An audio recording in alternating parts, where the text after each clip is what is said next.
আসসালামু আলাইকুম ওৰহমতুল্লাহি ওবাৰাকাতু।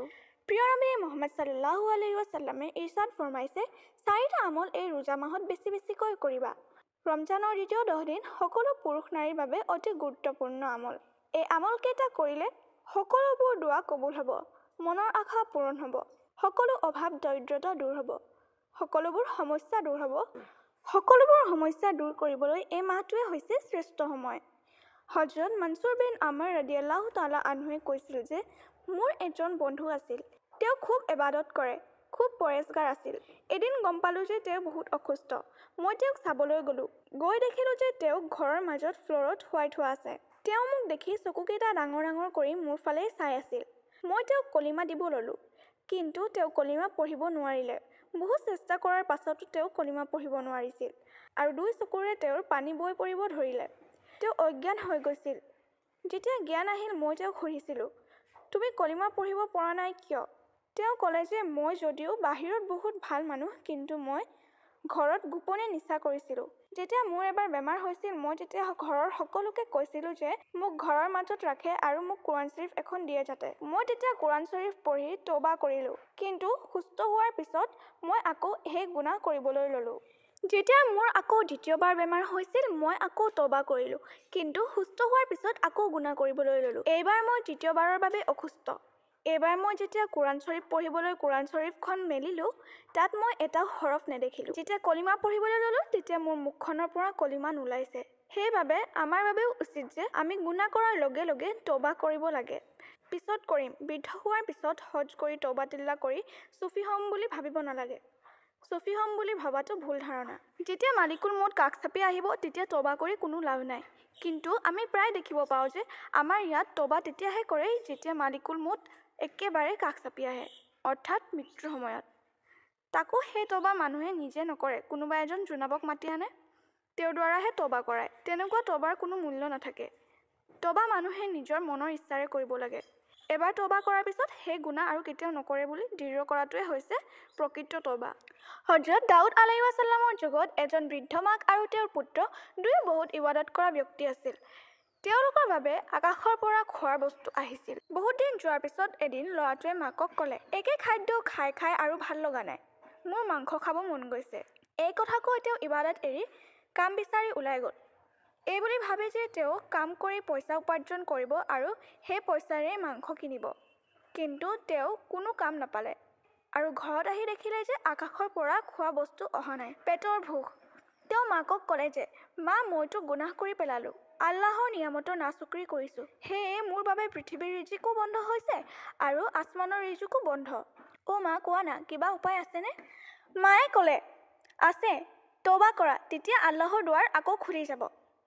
ল'ৰাজনে চিজদাত পৰি তওবা কৰিলে আৰু তেওঁৰ গুনাহৰ বাবে আল্লাহৰ ওচৰত ক্ষমা বিচাৰিলে।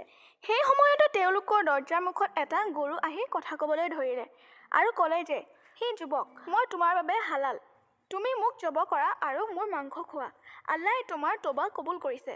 গৰুটোৰ কথা শুনি মাৰ সন্মতিত ল'ৰাজনে গৰুটো জবা কৰিলে আৰু তাৰ মাংস খালে আৰু জন্নতি খাদ্য আকৌ অহাৰ আৰম্ভ হ'ল। এতিয়া গৰুটোৰ মালিকজনে গৰুটোক বিচাৰি সেই ল'ৰাজনৰ ঘৰ পালেহি। দেখিলে যে বাহিৰত গৰুৰ ছালবোৰ পৰি আছে। তেওঁ বুজিলে যে তেওঁৰ গৰুটো ল'ৰাজনে জব কৰিছে। সেই মানুহজনে তেওঁলোকক দাউদ আলাইহিছ ছালামৰ ওচৰলৈ ধৰি লৈ গ'ল। দাউদ আলাইহিছ ছালামৰ দৰবাৰত বিচাৰ আৰম্ভ হ'ল। ল'ৰাজনে ক'লে, হুজুৰ, গৰুটোৱে মোক ক'লে যে গৰুটো আমাৰ বাবে হালাল, সেইবাবে আমি তাক জব কৰিলোঁ, কিন্তু মালিকজনে এই কথা বিশ্বাস কৰা নাই। পিছদিনা আকৌ বিচাৰৰ দিন দিয়া হ'ল। হজৰত জিব্ৰাইল আলাইহিছ ছালামে আহি দাউদ আলাইহিছ ছালামক ক'লে, কাইলৈ মালিকৰ হাতখনে কথা ক'ব, কিয়ামতৰ দিনৰ দৰে। এই মানুহজন হ'ল এই ল'ৰাজনৰ বাপেকৰ গোলাম। তেওঁ এই ল'ৰাজনৰ বাপেকক নিজ হাতে হত্যা কৰি তেওঁৰ সকলো সম্পদ নিজৰ কৰি লৈছিল। পিছদিনা যেতিয়া বিচাৰৰ কাম আৰম্ভ হ'ল, তেতিয়া হজৰত দাউদ আলাইহিছ ছালামে ক'লে, তুমি এই ল'ৰাজনৰ বাপেকক হত্যা কৰিছিলানে? তেওঁ হত্যা কৰা বুলি অস্বীকাৰ কৰিলে আৰু তেতিয়াই তেওঁৰ মুখ বন্ধ হৈ গ'ল আৰু তেওঁৰ হাত দুখনে কথা ক'ব ধৰিলে। তেওঁৰ হাত দুখনে সাক্ষী দি ক'লে যে এই হাতেই মই ল'ৰাজনৰ বাপেকক হত্যা কৰিছিলোঁ আৰু এই ল'ৰাজনৰ বাপেকৰ সকলো সম্পদ নিজৰ নামত কৰিছিলোঁ। এই কথাখিনি যেতিয়া প্ৰমাণিত হ'ল, তেতিয়া হত্যাকাৰীজনক মৃত্যুদণ্ড দিয়া হ'ল।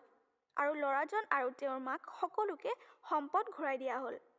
এতিয়া দাউদ আলাইহিছ ছালামে ল'ৰাজনক প্ৰশ্ন কৰিলে, তুমি কি আমল কৰিছিলা যে তোমাৰ হেৰাই যোৱা সকলো সম্পদ আল্লাহে ঘূৰাই দিলে? ল'ৰাজনে উত্তৰত ক'লে, মই অত্যন্ত খালিছ নিয়তেৰে তওবা কৰিছিলোঁ। এই তওবাৰ বদলতত আল্লাহ তাআলাই আমাৰ হেৰাই যোৱা সকলো সম্পদ ঘূৰাই দিছে। প্ৰিয় ভাই ভনীসকল, ৰমজান মাহৰ মাগফিৰাতৰ 10 দিন বেছিকৈ আমল কৰিব লাগে। এতিয়া মই আপোনালোকক জনাম, প্ৰিয় নবী মুহাম্মদ সাল্লাল্লাহু আলাইহি ৱাসাল্লামে ফৰমাইছে যে ৰমজান মাহত 4টা আমল বেছিকৈ কৰিব লাগে।